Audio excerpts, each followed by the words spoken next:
person on the ground. I'm hard of hearing, so if we could like make sure that we keep like, and this is everyone for the room, like not maybe moving tables or chairs around because like if background noise drowns out the person who's speaking, and also maybe like try not to flap POIs too much because they might miss what they say because they don't want to hit you. So just kind of keep that in mind. Thank you. You can also use the mic if that would help. Also, Lindsey, if you can't do it, just like wave your Yeah, hand. I'll be like, hi. Okay. Yeah. Without further ado, I call this last order and invite the Prime Minister to come and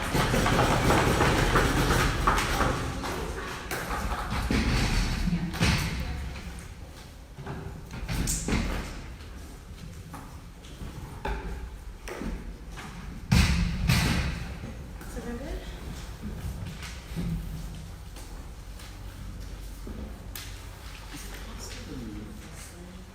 It's taped to the ground. Oh. We were in your restaurant.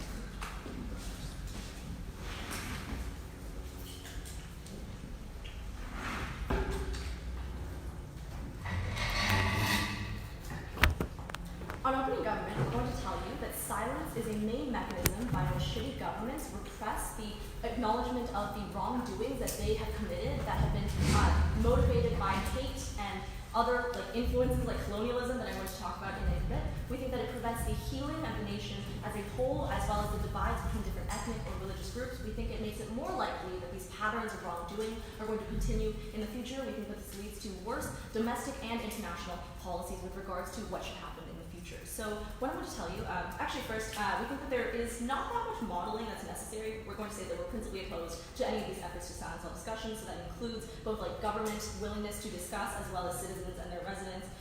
We think that there should be free and open discussion and there should be no limit on that. So if there are no questions about the model, then I'll just move on to my first point.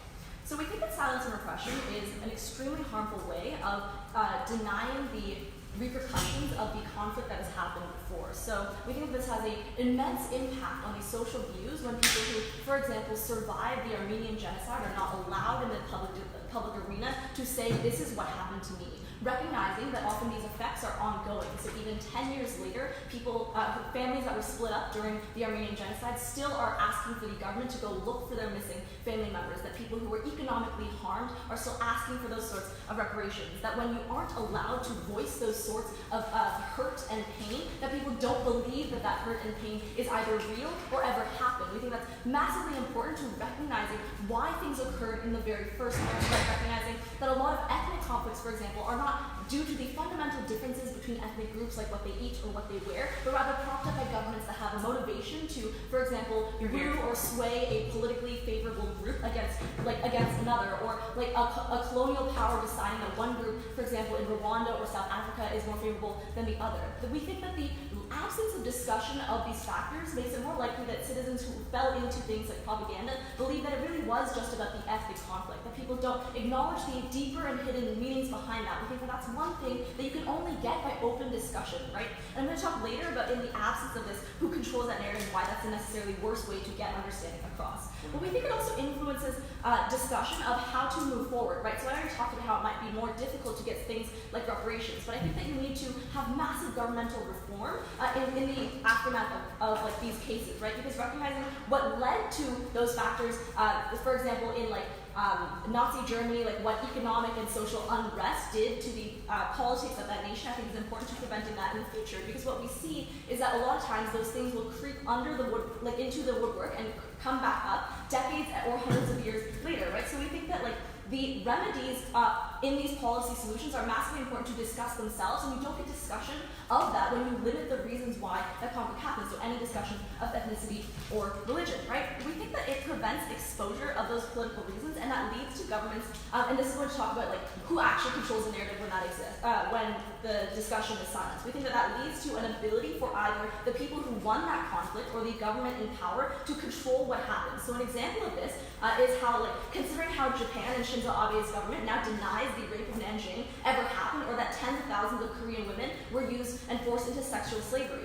because of that refusal to acknowledge, you see things like the current trade war between Japan and Korea, where Korea, because of their asking for more economic reparations and acknowledgement of that, is now being sanctioned, and people in Japan are massively unfriendly towards this efforts because they follow the authority of the government, which is telling them that this never happened. We think that this impacts what people believe even years after that conflict. We think that it's important to establish the truth in the immediacy of that conflict so that you don't see these sorts of repercussions far later.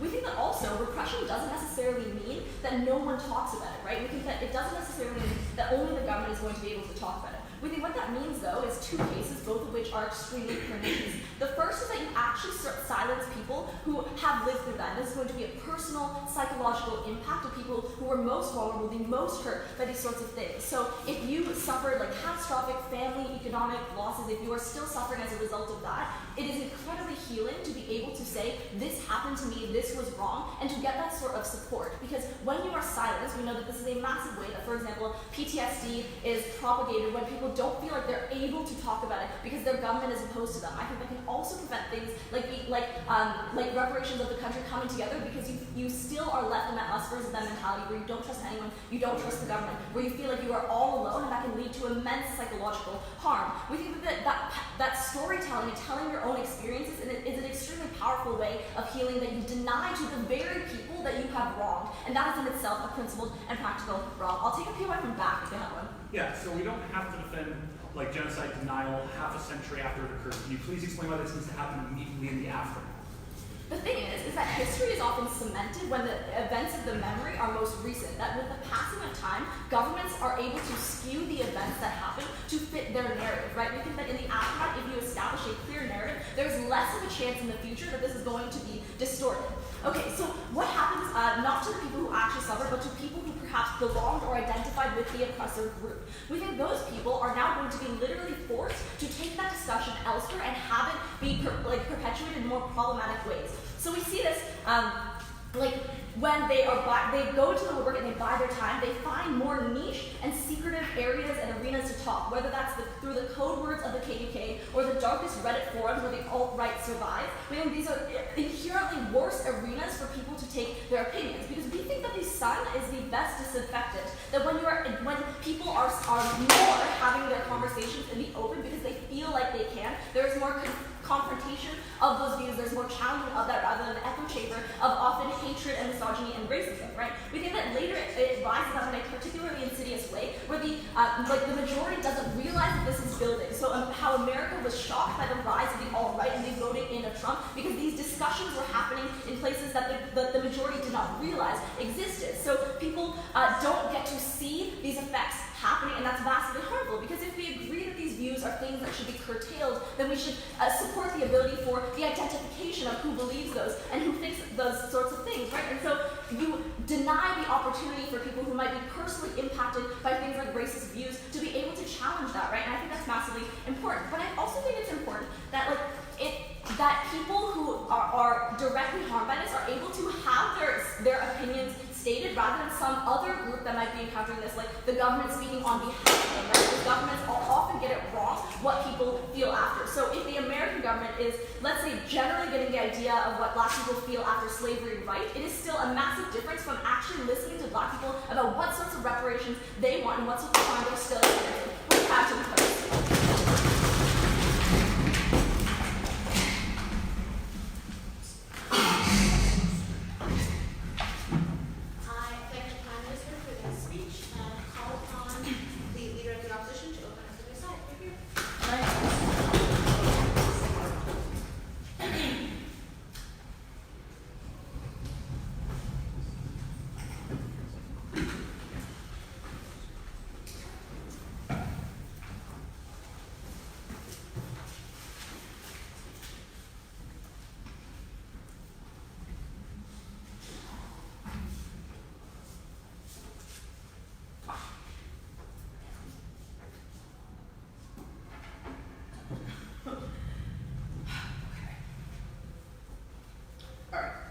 I'm going to start by giving you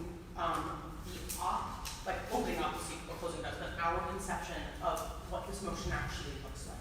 I think there's been a lot of the kind of weaseling around what actually the motion is trying to talk about. So first of all, again, as a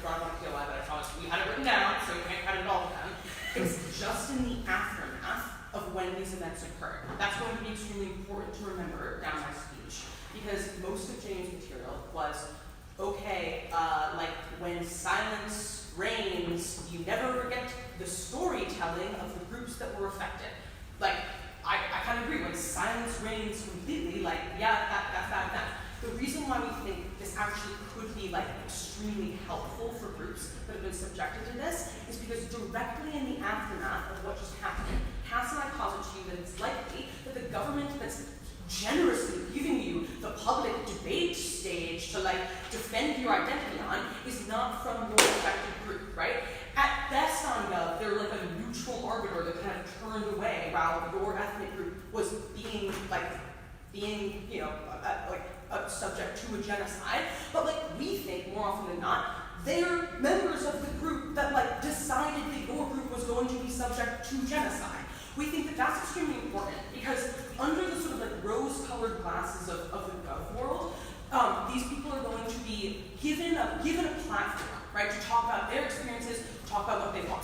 We think that, like, because it's in the public arena, there's a lot of bad stuff that goes on because necessarily this motion means things like formal debates, formal discussions. It's always a discussion, right? It's not going to be, oh, you just get a runway to, like, discuss what happened to you just unilaterally. The motion is important here because it means you're always engaging with a group that directly either ignored or facilitated the genocide that happened, right? You have to sort of parlay with them. And I think I can speak for a lot of people. And like, when I stand up in a debate and it's like an all-guy other bench, and I have to stand there and say like, I would like to be treated like a person because I'm a woman, like, it actually really sucks, right? It's not fun to have to stand there and say, yes, our side of this discussion is that you murdered us. Like, it's weird to frame it as like, oh, it's important for them to like engage with the other side of what the debate is. The problem is that the other side of what the debate is all the people who, in their best case scenario,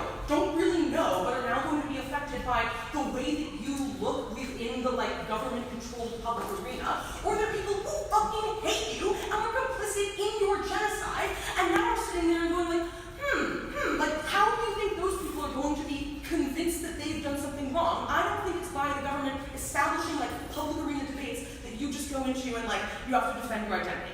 All right. This speech is going to be like a little bit messy. That's okay. I think that like again, like they brought up, it's not that we're never going to talk about it. And Cass and I have some material as to why we think like I'll take you there. Like moving down the line in terms of like how these groups actually get protections. We don't want to just like push out of the gate. It's like the sun must come out from behind the clouds. The problem is with the sun shedding light on everything, if you're not in the affected group, you get to stand there and say, all right, tell us about some of your experiences. You know what the affected group has to do? Talk about those experiences again on a national platform that's being run by either a neutral arbiter or like the people that did this to them. I think that that's actually like extremely a high burden to place on these people to say, all right, like now you come out of the shadows and here's the sun, and you can stand under the sun and like talk about what we did to you and try and make a case for why that was bad. I don't think that's an okay burden to like, place on these people. Again, Jayun also said that we're storytelling, right? It's not that we're like opening it up for them to be able to actually like craft their own sort of narratives about their shared history and stuff like that. They're going to be pigeonholed into defending their identity. Let's take a look at like, the Democratic primary that's happening right now in the US. Kamala and Cory Booker always get asked about like being a person of color. Pete Buttigieg always gets asked about like, being a gay person, because when you're in that kind of arena, what they want from you is like an explication of like, well, this is my identity and like this is how it informs my like like my decision making and all this stuff. And I don't think that's actually a charitable way to give like these affected groups power and agency in recrafting their like loss of their shared culture and lives. Sure. Okay. This completely ignores the fact that at least on our side you have the choice to speak out about your experiences, right? How that relates to being targeted for your ethnicity or religion. On your side, they literally don't have the choice to come out in the aftermath and discuss it when they might need the most protection in the aftermath of turmoil. Okay. The problem is that, again, within the model, like, we're not saying that you can't use informal modes of, like, communicating with friends or neighbors or, like, okay, here's here's something that we've decided because of agenda setting in our community, and we're going to have an informal discussion. We're saying that the government should not be allowed to be the one controlling the ways those discussions look, and you guys have to do way more work than you have done to prove why this specific way of setting up what the discussion will look like is better than letting those communities do their own agenda setting and figuring out what they want their message to be. Because Gov is assuming, and they need to do more analysis to prove why, that the one thing these groups want to talk about is they want to get on national TV and say, okay, as you all know, we were subjected to human rights abuses. I think there's a better world that we support where you're allowed to break from the monolith of just being your identity group, and if you're given space and time to, recuperate from having human rights abuses committed against you, it's actually better for you, and it gives you more space and more ability to go back, to figure out the narrative that you guys want to actually project in the nation that either again did this to you. And I don't think it's enough to just say we need to give them some ability to say their story, because I feel like I've effectively proven why they're never going to be able to do storytelling in the way that actually gives them advantages moving forward. Okay, just last little bit. Let's say example, if a Uyghur Muslim is just going on Chinese television and saying okay, hey, you guys are paving over our graveyards and that we don't like that. The odds of the people watching that, you're probably a regular Chinese person, and you're watching that person explaining why the government has committed these abuses against them. And I don't necessarily know, and I'm looking forward to proving to you why that creates the change within people's hearts. They want to support those groups that they don't belong to. Again, in the aftermath of genocide. Fabulous.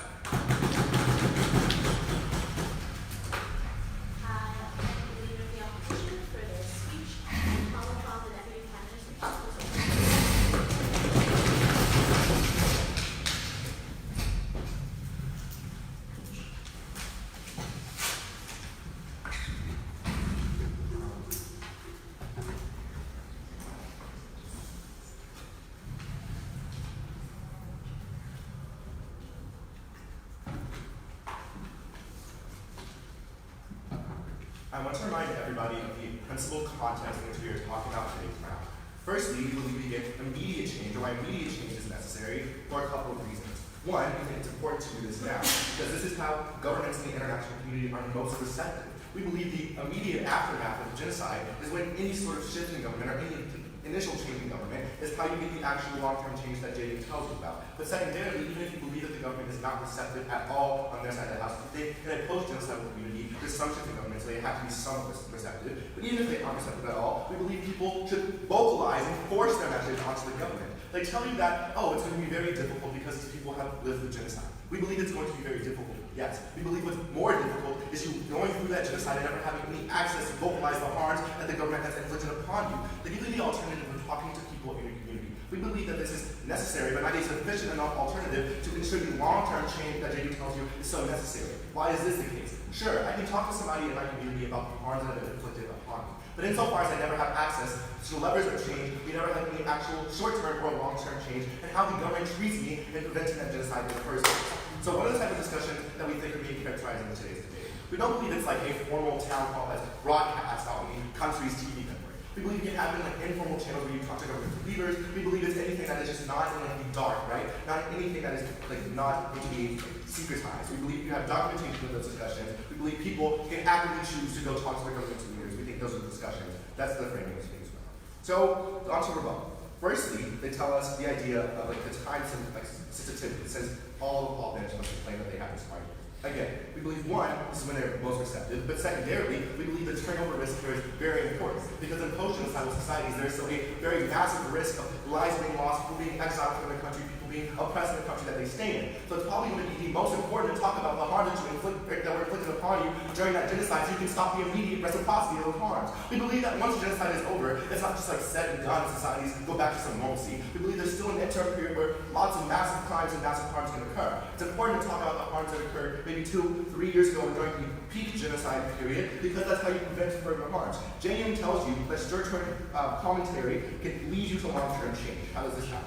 One, we believe that Germany's immediate denial and outlaw of the Nazi salute led to greater protections for Jewish individuals in Germany. So that's to say, in the immediate interim after the Holocaust, Germany actively protected Jewish individuals. We got more long-term change for the years that followed. But secondarily, we believe that South Africa's Rainbow Coalition post-apartheid, the immediate end to apartheid, is what led to the idea that South Africans could be more representative in their country and in their government. That's why we got a complete change from more representative South African government, because the immediate action that was taken after post-genocide was the link to long-term change.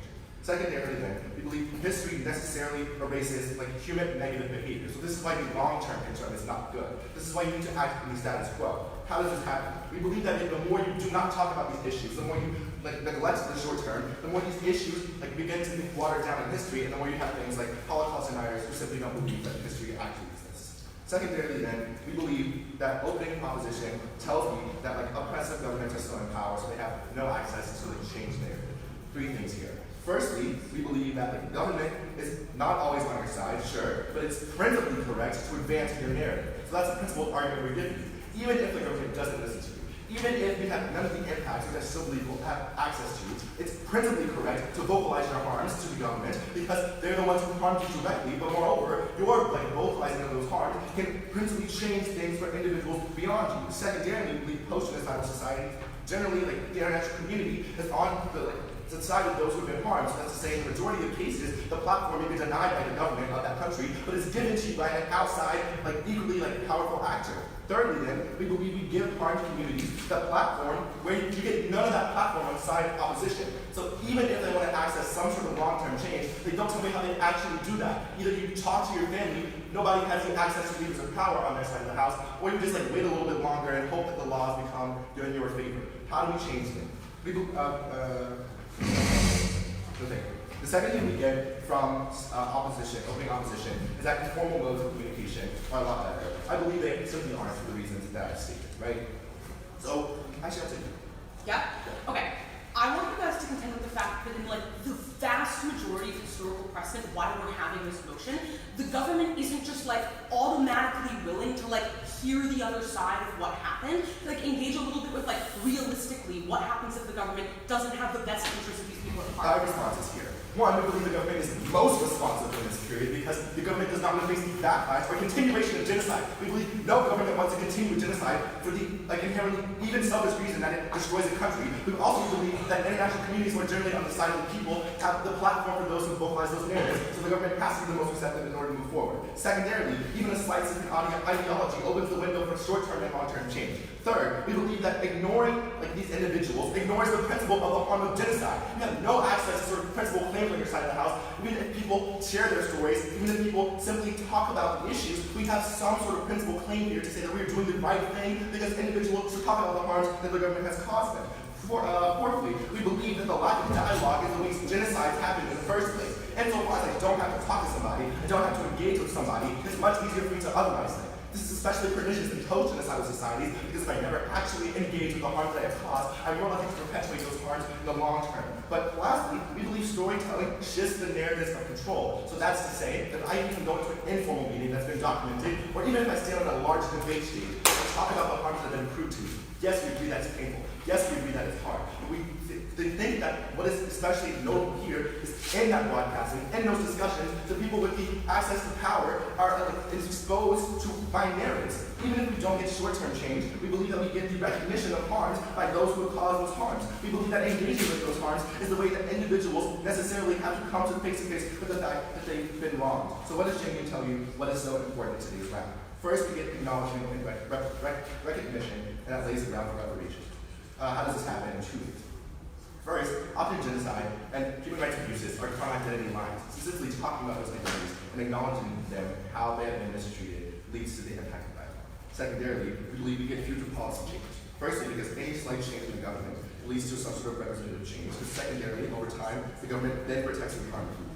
Thirdly, we get the shift in narrative control, so no longer is it the harmful government, like it's to say what these people have gone through, that these people can shift the narrative themselves. And fourthly, we believe that we get the idea of the dialogue, right? Even if you don't align with any of the powerful arguments, we believe speaking the things that have harmed you is going to be the most important principle in today's round. I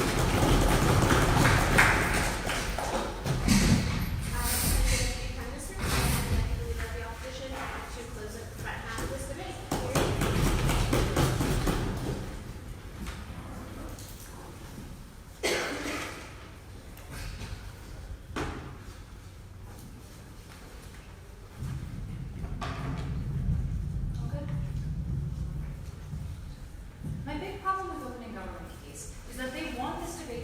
place in a world where, and I quote, no government wants to continue the genocide that happened. I actually don't know that that's actively true in every time that genocide is curtailed. A lot of the time, the reason that genocides are coming to an end is because of maybe international actors stepping in to sanction communities. Maybe it's because they've made realize it, because it's been brought to light by the international community, it's not light. That doesn't necessarily mean that they're and now we have the best interest of these communities at heart. It doesn't necessarily mean that there's always a regime change. I think that the problem with that fact means that all of the good faith-based arguments that the rest of OG wanted to contend with the value of storytelling, it relies on the fact that the government wants to give you that platform and allow you to actually air your grievances in a good faith way.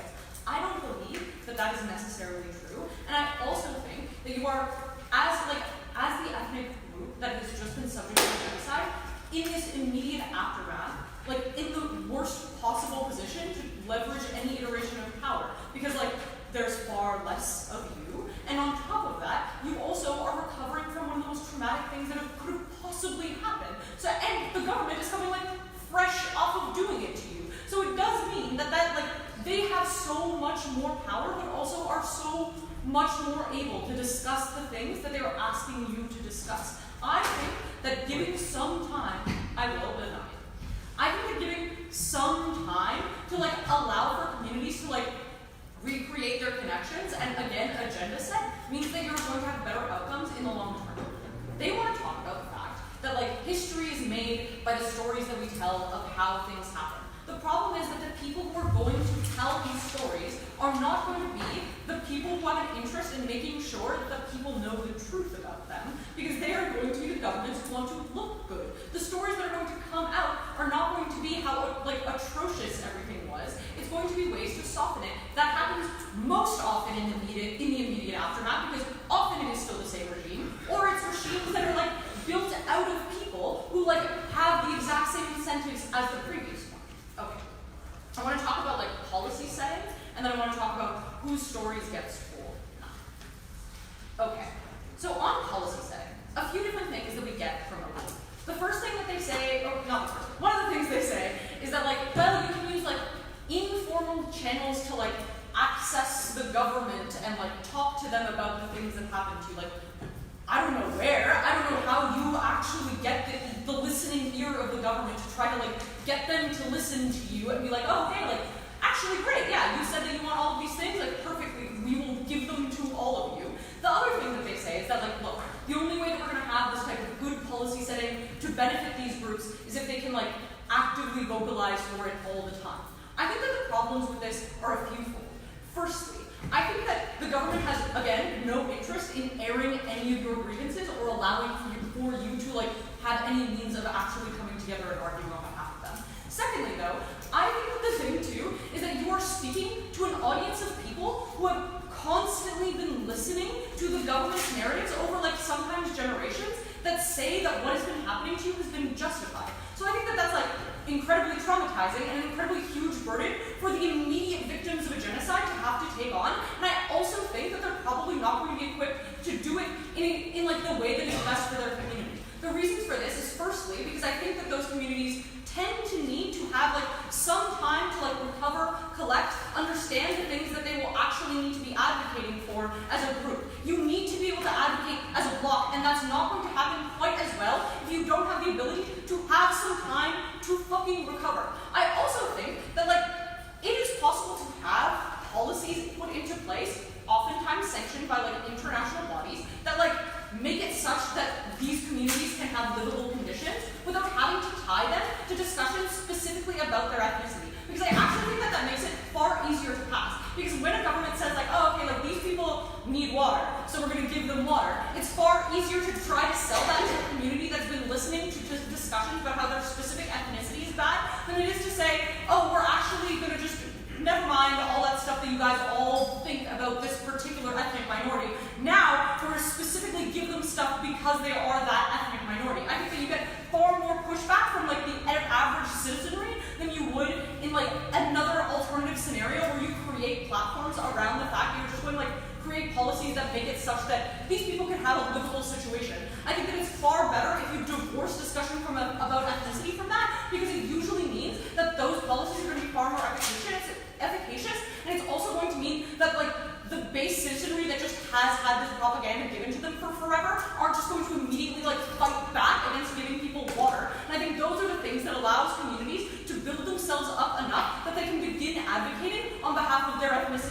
point out to fellow citizens of the international community that 99% of the government is from the other ethnic group if that's an illegal discussion of ethnicity?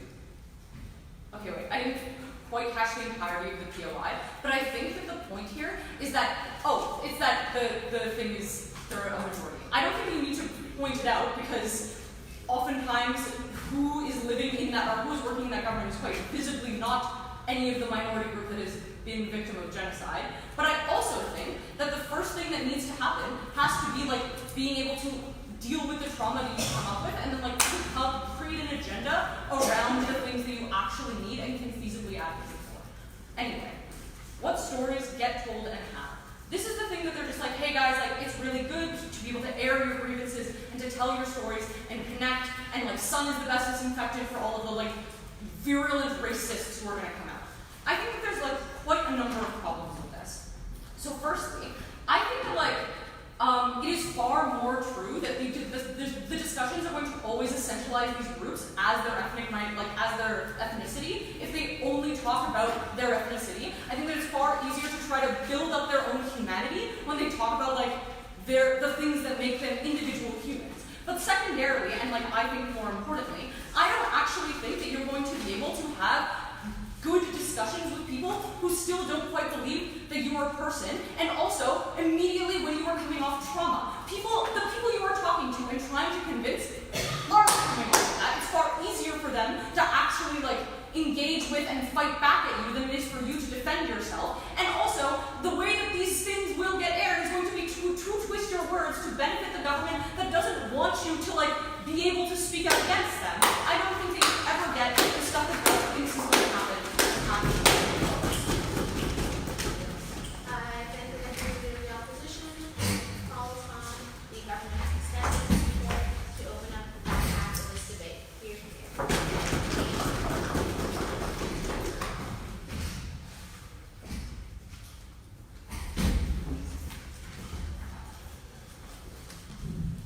What we recognize from closing government is that the problem facing post-conflict societies is far deeper and more insoluble than merely reforming a government. Often the question facing many of these post-war societies is constructing a new state and a new identity from the ruins of war. Why is that the case? Firstly, because many of these states formed after the toppling of the old regime often result in the fragmentation of the destruction of old borders, like for example what happened in the Balkans. Moreover, many of these governments are imposed with some kind of foreign intervention against genocide. This often involves, in many cases, unfortunate and arbitrary division of territory or the creation of new states entirely from the remains of old states.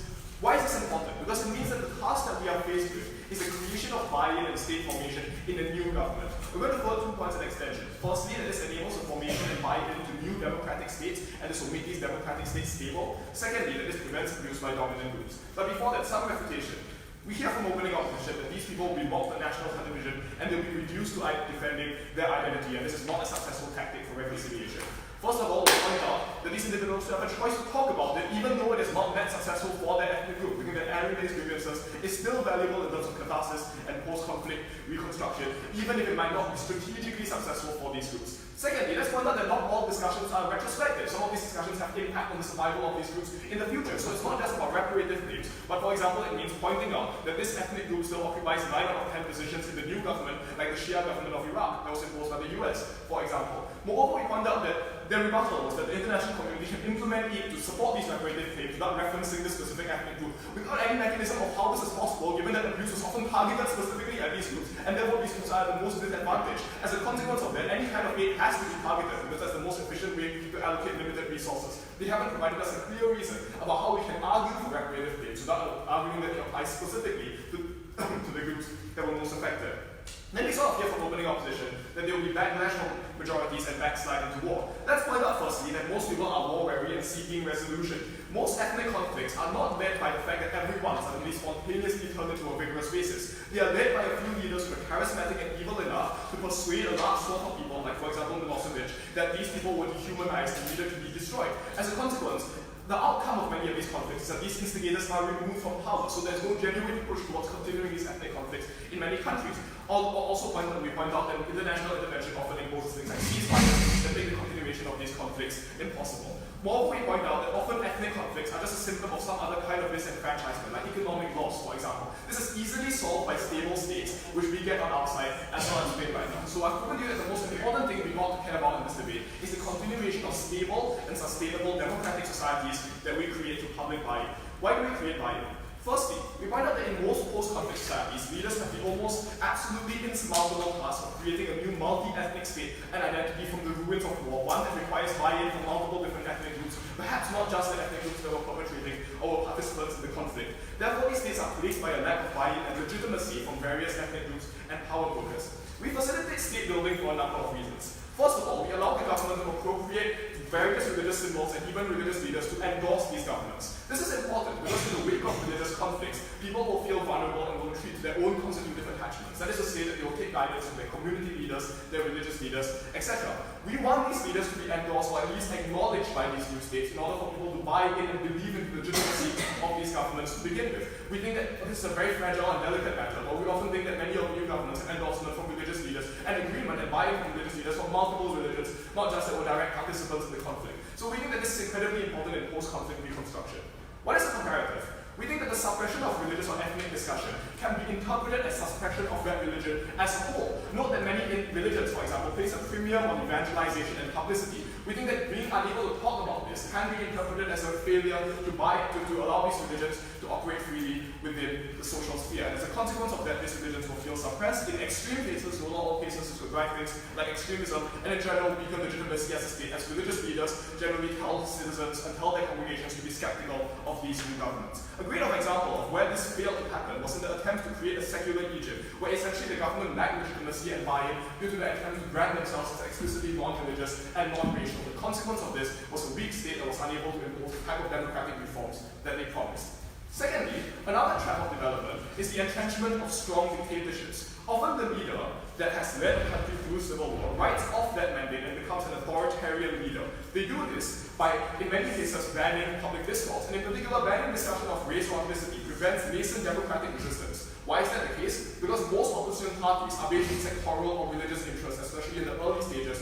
of government. If you are a new party, it is very hard for you to move beyond regional interests to become a truly national, broad-based, multi-ethnic movement, because you just don't have the resources to do that. And it's often very hard to marshal the same types of networks of supporters and grassroots leaders that would currently exist for the dictatorship and for the current leader. Therefore, what we do on our side is create more channels for inroads in the democratic participation by encouraging the formation of these regional parties. A great example of, again, where this failed to happen is in Rwanda, where essentially there's a lack of democratic opposition to Kagame because the idea that you are trying to incite religious conflict, racial conflict, and ethnic conflict is often weaponized by Kagame and his cronies against new democratic parties who often have no other platform to run on. So we think that this is incredibly powerful in terms of the power it has to entrench democracies and ban other parties that are based on sectoral interests that are nevertheless valuable. Opening. Okay. I'm Jayun curious. Can you explain to me what's going to happen if there's sort of a collapse and everyone's just sort of a rogue actor and the leaders they followed aren't there? What happens when there's still sort of subterranean racial prejudices that you have to grapple with in a public debate? It doesn't start from square one. Yeah, sure. We can debate these rationally, and we think that the key is to stop these from actually becoming a reason why the state fails. This is why the idea of valuing the state and state formation is so important. So we think this provides a viable solution to the types of backsliding in ethnic conflict that you're talking about.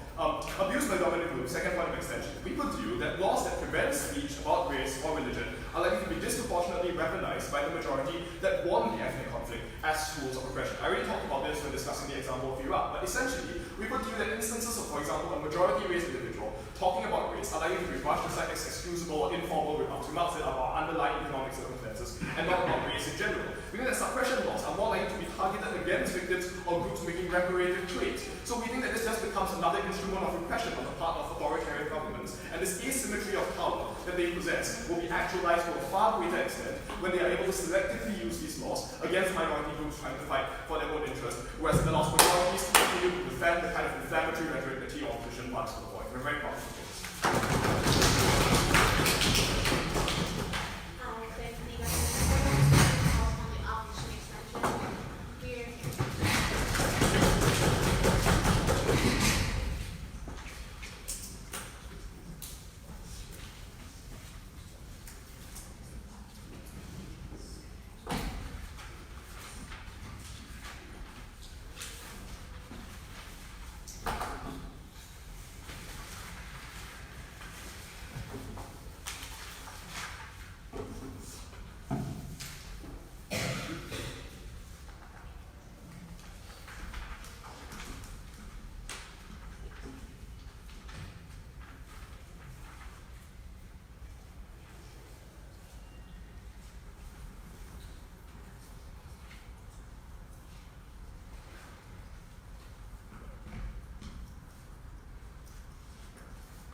nations are very unstable following a genocide. The important thing to note it is very dangerous to then entrench politics and general discourse again around those ethnic and religious lines again, further entrenching these ideas, which will then lead to more problems down the line. I'll explain that in my extension. Firstly, just take this much needed characterization of what a post-conflict society looks like, then talk about why you entrench identities, not only self, but also othering other people, and then finally the outcomes of this, so talking about cycles of violence and political cleavages. Before I get into that, a couple of points of extraneous rebuttal coming out of their extension, and some general stuff to clear up around. So the first thing I want to clear up around, and I'm trying to fight things in the earlier debate to make sure that we got to this, we can acknowledge that genocide literally happens, right? The important thing is we want that discussion not to be focused upon ethnic and religious lines. I think it's actually really telling when CG tells you that a lot of these things actually aren't just about ethnicity, but that is rather just a guise to cover it up. So wealth disparity between different groups, different types of historical harms, things like that. We're happy to discuss more of those things, not particularly why when like colonialists came in and particularly chose one group to be the dominant group in the society, that created issues. Those are the types of things we probably guess, but we're also happy to just have obviously less discourse on our side of the house. We won't explain exactly why discourse just generally right after conflict isn't the time to have the kind of thing. That's the other thing to note. We can eventually talk about these genocides and the ethnic divides and stuff like that, just not immediately, not in the aftermath. Happy to buy a pretty large time. I think we probably want to wait till most people who are actually involved in that conflict are either old or dead, because it's probably not going to help them much to talk about it. You can talk about it as a broader society down the line, but that's just some extraneous stuff. The other thing I want to talk about is like up and down governments, we just heard this kind of idea that like airing your grievances is good. Sure, but the flip side of that is it's also very traumatizing that people talk about the incidences that happen to you to simplify things and just say that it's not a big deal. And even if it's someone from your ethnic group, they probably didn't have the same experience as you, so we don't think it's also fair, but that's going to be a good representation of you. There's harms and benefits on both sides, so I think that comes out pretty much as a wash. Okay, let's talk about post-conflict societies and why they're so unstable. So understand that like usually genocides take a pretty big toll on a country. They usually wreck a country not only politically but infrastructure-wise. So you have a place like, even if it was a pretty developed country like Yugoslavia, descends into absolute chaos following genocide, or it usually happens in most instances where ethnic cleansings and genocide happens in developing countries which already suffer from problems with infrastructure, from broadly not that stable societies. And the important thing to understand here is immediately after you have deep instability, not only political systems, since usually the government took a side or the government was divided along those lines, but generally people don't know who to turn to. They're looking for some kind of guiding principles, and there's generally just discontent because usually when a large chunk of your population was killed, it's a pretty bad thing for politics and general government stability and country stability. So why is entrenching ideas of identity the worst thing that you can do following a genocide? So understand, when you continue to talk about these things, you further entrench these ideas of identity. So this looks like othering of other people, right? This says that all these people are that ethnic group or that religious group. That's what they're identified. They're not just they're not survivors or victims. What they are literally just that group, and this furthers those kinds of entrenchment. I think it's interesting that they talk about political lines, because that's likely what you're going to have political parties form out of, right? If you're having a new democracy and all you ever talk about is religious violence or ethnic conflict, you're going to have your religious party versus your other religious party. You're going to have your ethnic parties that form who, I don't know, because their ethnic party are probably looking after the interests of people within that ethnicity, within that group, creating those further divisions, so you're not actually going to have a meaningful, good democratic society, since usually these ethnic cleanses occur between one vast majority and a small one, so that means that you just have one of those parties form a government, and now they're in power, entrenched in the thing, so you don't actually get this good, vibrant democracy they look like, you just get basically an authoritarian regime run by one of the ethnic groups, probably the one who committed the genocide just because of the populations, and generally that's who the victor within it, or the aggressor within a genocide was, right? I think this is really important to understand, because what this means is you not only other people and force people into these things, but you also make people self-identify as that as their only characteristic, right? That when the discussion is only whether what side you're on, this makes people self-identify. So even if they want to be more like that, even if they want to be more, they just have to be known as either that ethnic group or that religious group. What this means is it is impossible to do the thing they want. We agree the purpose should be stability in the long run, but you can't ever form actually vibrant, like, political parties that focus on more things than just ethnic or religious groups, because people just self-identify now. You can't form your Democratic Party or even your Conservative Party because those aren't the lines. It's not all ideology. Everything will be based simply upon ethnicity, religion. And what this does is it furthers those divides. It creates more conflict. So just because you're not actually having arguments in public, you're also now having them within your legislature. That is the kind of divide you're creating. I think this is really important to understand because these kind of divides lead to things like cycles of violence and backslide. I think it's important to understand cycles of violence because although they aren't covered much on the news, the immediate thing that happens after a genocide is often the group that was oppressed goes after members of the majority. Maybe once you didn't even commit anything, but what it does is it justifies further cycles of violence because you inherently decree. And when you continue to tell people, I understand this is a debate of margin, no one's going to solve a post-genocidal society, but it's much more likely to have violence on our side. You're much more likely to have an unstable government when you don't actually have people properly able to identify themselves or in public or identified by anything other than their ethnicity or their religion. I'll take open. Okay, absolutely. The instability that occurs in the first year after a conflict leads to things like mass migration and neighbors fighting and murdering each other. We have to see how you get to policy changes done either by the domestic regime or international bodies if there's no input allowed from people who are actually affected by that, how that leads to better solvency of like reducing this instability. How is your side any better than this? Okay, so usually international communities just say we failed and then they move on, right? There's not actually that much input after the fact. It's usually a failure to prevent a genocide. Understand that the thousands of counter killings that occur after genocide are nothing compared to the hundreds of thousands of people who probably died in the genocide. International community support for those types of things is pretty minimal since they probably have other issues to also deal with. Public spotlight doesn't last very long. But also I think 1 year is a pretty ridiculous thing because understand when you call your entire family murdered, it's going to take you a little bit more than just 1 year to be able to have that civil discourse within the public setting. You need actually either your entire life for a lot of people, or at least a generation or so, in order to get over those types of things. Happy to give those people time to mourn because they tell you there's like solvency in being able to talk about. There's also solvency in being able to mourn by yourself within your community, to talk to your people within your own family about your traumas to help you heal through that. These political cleavages, though, don't go away because now those parties that are originally entrenched will become the parties for the future. You lose the ability to ever actually have a stable society since it's now always being built upon ethnic and religious lines, which are very likely to fall back into the same conflicts and the same divides that cause the initial situation. So what have you all done is you contribute to instability that might lead to backlash, but you've also ensured that you can never have a stable government going into the future because you inherently define people not only self-identity but also othering upon ethnic and religious lines very proud to oppose.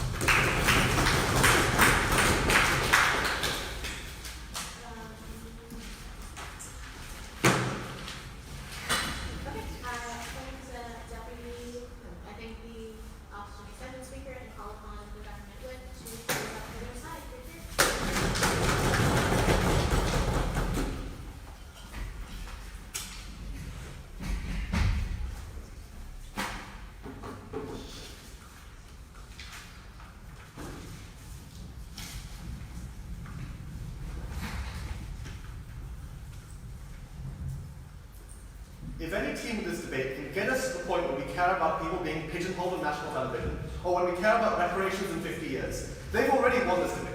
Because the question in this debate is not whether we get better discussions in 50 years, or whether we get more stable long-term states. The question is whether we get a state in the first place that lives those 50 years. I think this is the real problem with this debate, because you need to understand that the context is these states have new borders, they're new states, they've gone through these terrible things, there are often foreign imposed governments and very long conflicts, there are often armed factions that are rendering the country apart, often 60 or 70 or 80% of the population truly and sincerely believes in the importance of their religion and are controlled by their religious leaders.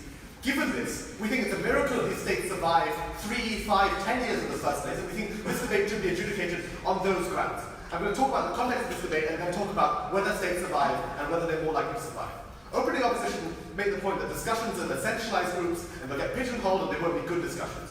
Firstly, we know that by revealed preference, these groups would choose to undergo discussions, so that's generally a good thing for them. Secondly, it's not better than the government saying that this didn't exist, or at least it was much, much smaller than we thought it was, and you can't disagree with them because otherwise they'll be discussing it in a very illegal way. Thirdly, if international groups have as much influence as opening opposition say, in terms of, getting them water, we think that international groups probably can change this as well. So that then, I think that opening opposition then say that we can stop genocide or whatever recurring because of international actors' influence. I think that international actors are symmetric under this debate. If anything, they're probably more for our side because, under our side, if we're actually discussing this more, it'll be more in the international line. So people are more. Some people think about this more. But opposing opposition themselves accept that international actors are not enough to make sure that these states stay stable. Therefore, the question of this debate is whether states stay stable and how they will stay stable. Arthur gives you the first argument as to why we need buy-in and legitimacy for these states and why we'll get them under our side of the House. Opening government says that there are going to be truth and reconciliation committees for individuals, and therefore individuals will feel better in general. We give you the main religious and state framework, that is religious and other like non-state actors, entities that you actually need to get engagement with under this side of the debate. Why? Because in these countries, these like non-state actors tend to be really very large. They tend to have hundreds of thousands of people or millions of people who like go to their collective congregations in all of the religious establishments in the country. They tend to already have been armed because maybe they were the factions that were fighting the war in the first place, or very organized in the first place. Therefore, we need to care about them very much. The first mechanism we give you is that governments can now get religious and ethnic groups to actually endorse them. It is incredibly important to people in terms of these religious and ethnic groups, in terms of the community, in terms of very strong beliefs that they hold. But so we think that governments are unlikely to get religious and ethnic endorsement just because people probably feel fed up with the fact that genocide has happened in this country for so long and are very, very tired of like all their family members being killed, and therefore they think that they want any way to stop it. And we think that religious communities are likely as well. We think that given this, they're probably going to go to like the more moderate wings of the religious community, for instance, who are willing to say these kinds of things. But the comparative is that if religions feel oppressed, if it's told that they can't proselytize publicly, for instance, or they can't defend their position publicly because now it's a public discussion of religion,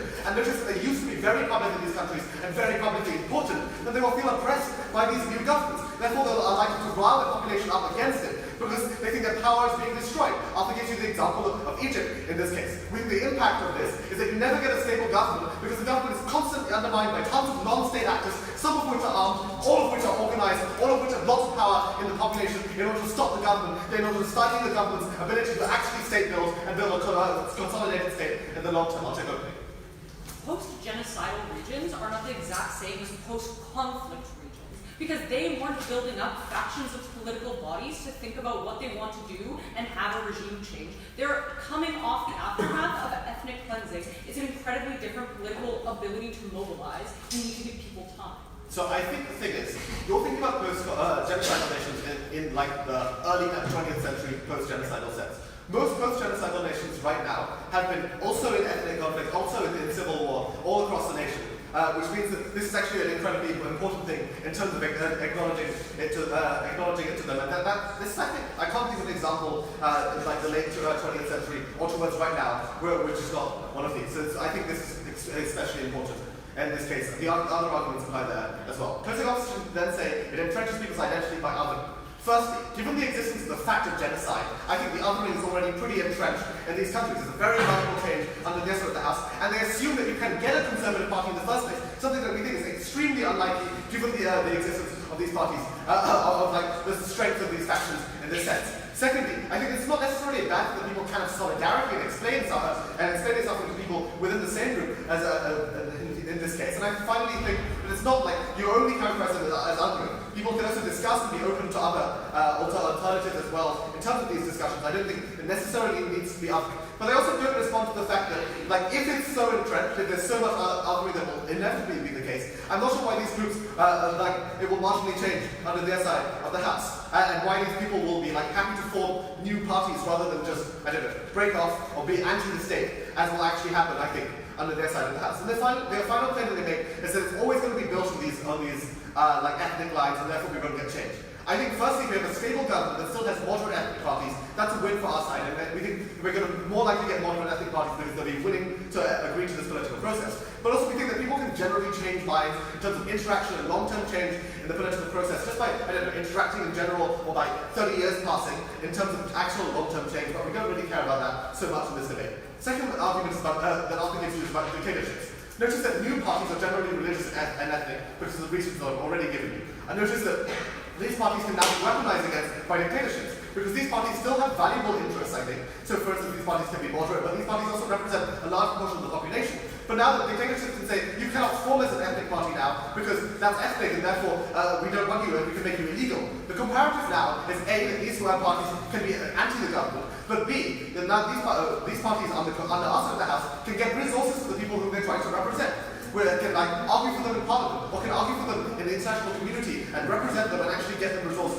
Why is this beneficial? Because opening opposition hang their hat on international groups giving aid. But you need the government and people on the ground to help give aid in a very effective way. That only happens once they're represented under our side of the House. So, why is aid important?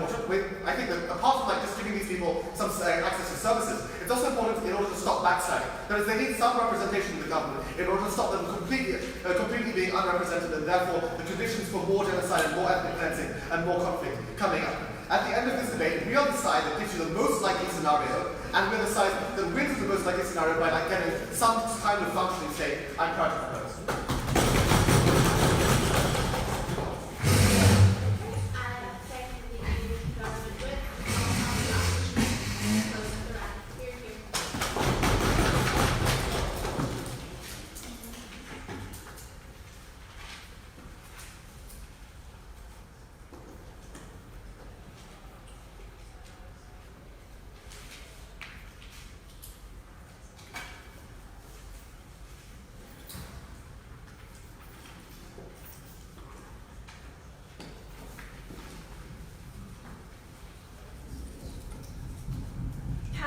Telling people the solution to ethnic violence in a country that, as CG tells you, has been plagued by ethnic violence, is constructing your entire state around ethnic identities. I think that's absurd, right? No team in this round actually engages with a deeper issue here, which is how human beings actually understand themselves and their identities in relation to one another. That's the analysis that Karel brings you uniquely in this round. That's why CEO is going to win this debate. I'm going to do a couple things for you in this way.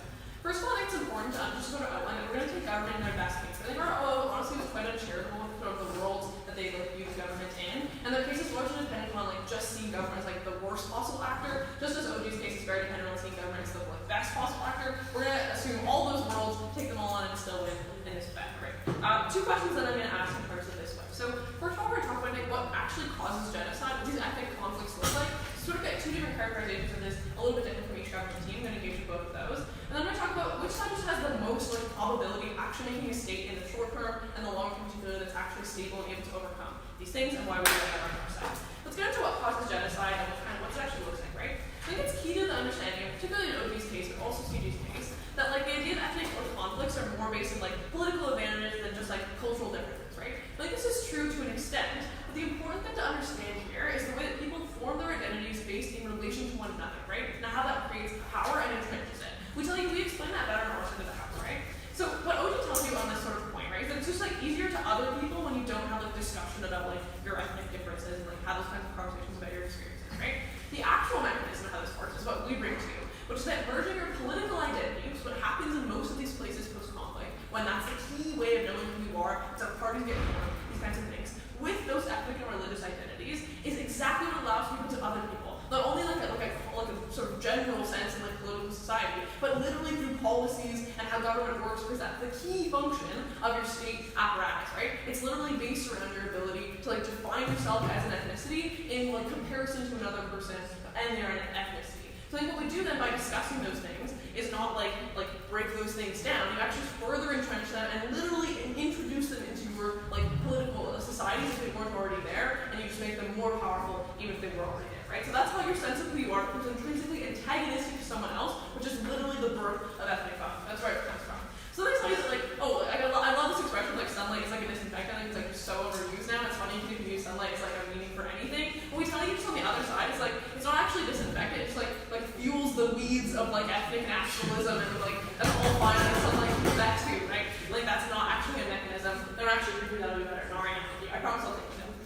So CG then gives us kind of a different analysis, right? What they tell you is what's going to happen in these places. We have to avoid just state failure because that's what's going to lead to more backsliding into ethnic conflict, making a strong state is the biggest thing, right? So, and then basically what they say their solution to this is we're just going to create a state apparatus that's explicitly outlined in ethnic and religious terms, right? It's validated by ethnic and religious leaders, those kinds of things. So first of all, I think it's just really critical. We just get a lot of non-analysis on this, right? They just kind of assert that this will just be a stronger state because people are really war weary and just want to move on. I think clearly the revenge and ethnic killings that happen in response are a much stronger motivator than just we're kind of over genocide now. It's more hey, you killed my fucking family, maybe I'll kill your fucking family now. I think that's just generally what happens more often. Right? So I don't think they have enough analysis to prove the state's just going to be more stable, right? The analysis they're providing is they give us the example of Egypt that was it was a secular state and therefore it was weak, right? First of all, we just contest the assertion that it was weak because it was secular. Now Egypt is largely a religious majority persecuting religious minority, so that's not really better, right? And if we're just going a bad example, we're happy to talk to you about Turkey, killed a lot less people when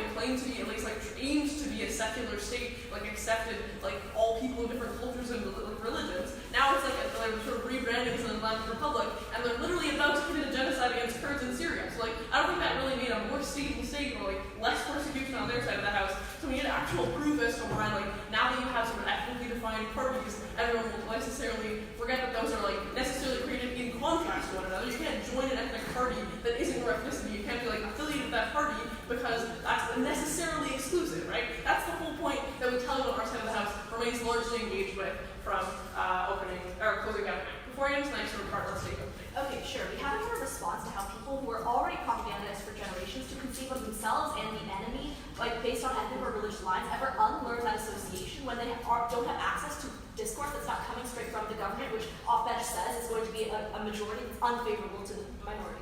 So I think this is where OG gives us a really uncharitable case. So like generally when they say like we're just gonna have to like deny the genocide and like no one can ever talk about it, I think it's probably unlikely the government's gonna be able to like literally come into your house and be like you can't ever tell your kids that like there was a thing. We even say it's like probably true you can say there was a genocide, you're just not gonna be able to talk about the like deep ethnic and religious like tensions. I don't think we have to defend like you just have to pretend it was fine, right? I think people can understand their own experiences in their communities. I think the job that actually throughout the op-ed, very happy to stand behind those responses, right?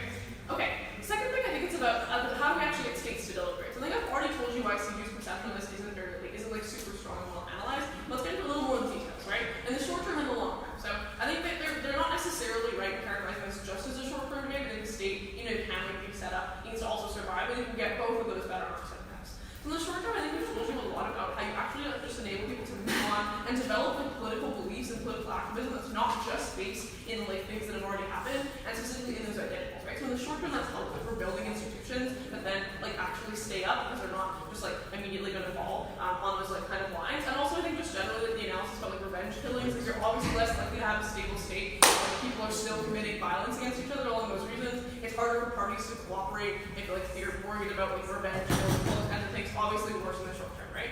But critical in the long term. So I think what's like the key to our analysis here that I think is the most important in the round is that the way to make a stable state long term is you have to change the way the state sees itself, right? And the way you do that is you change the way people in that state see themselves and see others. If you just entrench the idea that these societies have to always be divided along ethnic and religious lines, that's how they actually develop themselves as people and their political identities as well, you make it impossible to actually move on to being a stable state, because that state will always be fractured. It's literally built into how it's set up. The way to make that state stable is to try and eliminate those fractures, or at least move them over, move on to things that we can actually have in common, that we can choose to associate with, that aren't just a virtue of the ethnicity or religion that we're born into, right? If your discussions, and therefore your political parties, your identities, all of your associations are always centered around those things, which is the result of the government world, you can never actually build a stable, less structured state, because you can't move past those differences, because you literally just entrench them further.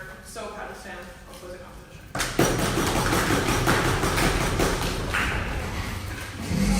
then for the time debate, I asked everyone to pause the floor, shake hands, and then meet outside. But please speak to our live streamer when we go outside about whether or not you want to speak your refer. Are you good to live stream? Yeah. Oh yeah. Okay. Are you good? Facebook group, the Hart Extrovert. Yeah? Good with it? Good with it? Over here and? Okay, great, that's it. We peaked at 2 viewers, by the way, so it's not like